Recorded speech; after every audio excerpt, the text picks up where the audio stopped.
Ouija boards. They are probably one of the most feared games in the world today. Because it's more than just a harmless board game, it's been blamed for ruined lives, demonic possession, and overall chaos. For over a century, the Ouija board has been the focus of fear and misunderstanding. Regardless of where you stand on whether the board is a door to the spirit world or a source of evil, you should still respect it. Stay with us until the end to find out what you should do if a demon crosses over thanks to the board.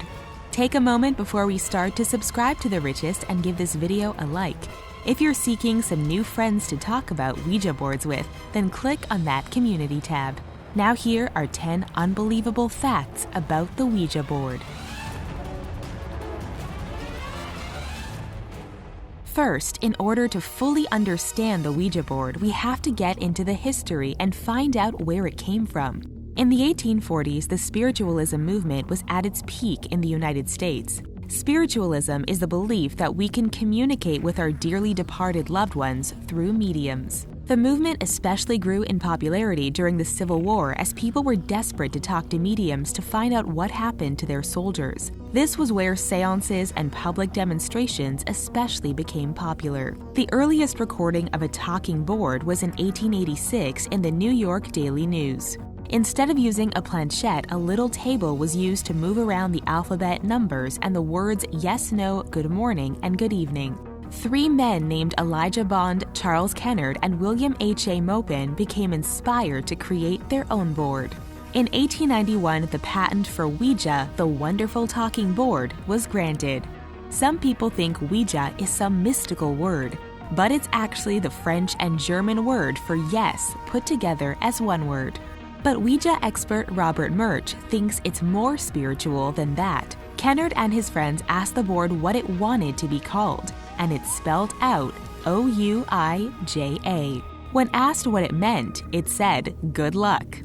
The Ouija board has been around long enough to inspire quite a bit of fiction. One of the most popular accounts of a Ouija board inspiring fiction was the book and movie The Exorcist, written by William Peter Blatty. For one, the book is based on a true story of a 13-year-old boy who was possessed by a demon and went through an exorcism in 1949. Blatty saw the story in a newspaper clipping and was inspired to write the book, which inspired the movie. Some may remember that the Ouija board was to blame for the possession of fictional 12-year-old Reagan. It was enough to spread widespread panic about the Ouija board, and everyone seemed to be afraid of it. She had been communicating with a spirit named Captain Howdy who would later possess her. Blatty himself experimented with a Ouija board. He thought he was talking to the spirit of his father. But even after he was done using the board, strange things continued to happen in his home. While Captain Howdy and Pazuzu was fictional in The Exorcist, people who use the Ouija board seem to have one thing that's consistent. They communicate with the same demon. Known simply as Zozo, this entity seems to be privy to just the Ouija board and has been traveling all over the world to communicate with board users. Stories of Zozo first emerged in 2009 thanks to online message boards and people realizing that they were all talking to the same demon. Encounters with Zozo are nothing short of terrifying. Zozo has been known to cause chaos in people's lives, and they can actually hear him cursing them out in different languages like Latin and Hebrew. Darren Evans was one of the first people to report his experiences to the world and give Zozo a name. But Zozo didn't stop there. He has been known to try to possess people and even take the lives of children. Using the Ouija board seems to come with the risk of having Zozo make an appearance in your life. You could lose your job, your soul, or even your life. Or worse, watch the people you love go through a terrifying time knowing it's your fault.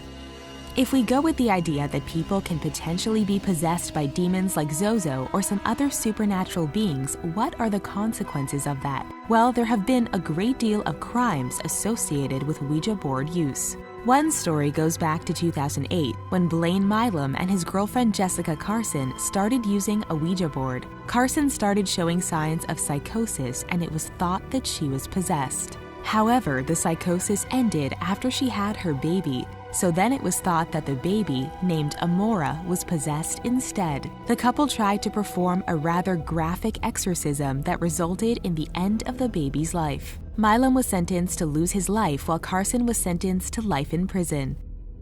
In 1994, Stephen Young was convicted of ending the lives of Harry and Nicola Fuller.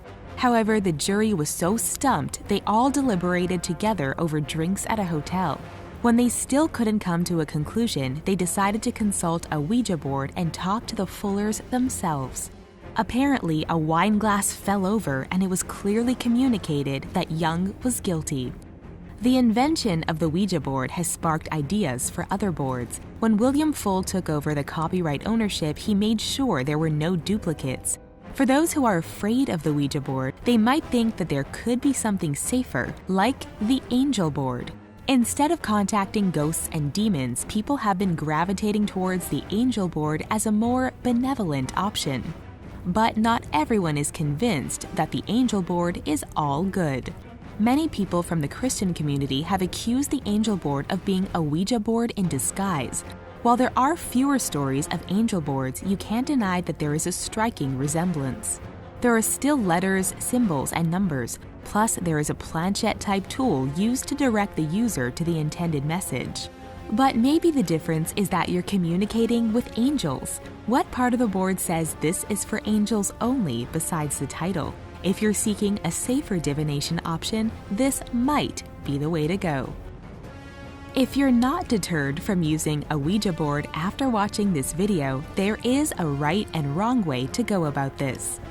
We assume you don't want to deal with malevolent spirits or demons after your session.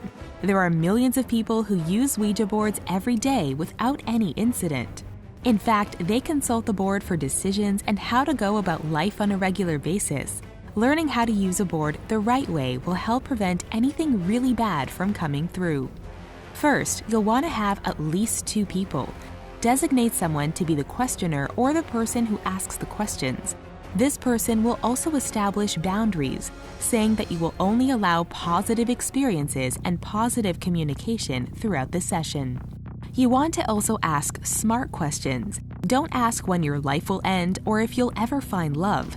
You'll also have to take everything the board says with a grain of salt, since spirits can have different attitudes and might like to mess with you. You also don't want to ask for physical signs. Finally, you'll want to close the board. Did you know that a Ouija board was used to write a book? It was the most fascinating lawsuit case of the century. In 1917, writer Emily Grant Hutchings and medium Lola Hayes claimed to have written a book that was dictated by Mark Twain. Keep in mind that Twain died in 1910. According to Hutchings, the ghost of Mark Twain dictated the book to her using a Ouija board. The book was titled Jap Heron, and it got quite a lot of attention in its time. When Twain's family caught wind of this, they weren't pleased. His publishers weren't pleased either. They tried to take Hutchings to court, but the case never ended up going to trial. Have you ever considered making the Ouija board a part of your full-time job and career? Given the nature of the board, that seems like a risky decision. But it's all about how you use the board and maintain your respect for it. There are Ouija board enthusiasts all over the world. One of the most famous figures in Ouija is Robert Murch from the Talking Board Historical Society. He has some of the rarest boards in history, and he stores them for safekeeping or displays them on his social media accounts. He is dedicated to spreading the word on Ouija's historical significance and what it means for our society. Because we want to remain balanced, it's good to know that there are many instances where the Ouija board has been debunked. One of the most popular theories that explain the Ouija board is the ideomotor effect. This basically means that we unintentionally move our hands to the desired answer and make ourselves believe that we're communicating with a knowledgeable entity. This theory has been used to explain divining rods and pendulums as well. If you really want to avoid having your experience debunked with this theory, we advise that you ask the questions, but don't touch the board. While the ideomotor effect can debunk a lot of experiences, it doesn't invalidate the Ouija board. Have you ever played with a Ouija board? What happened? Tell us all about it in the comments because we want to hear your story. Before you go, be sure to move your planchette to goodbye so you don't get any unexpected visits from spirits. Oh, and subscribe to The Richest. Thanks, everyone, and we'll see you next time. Goodbye.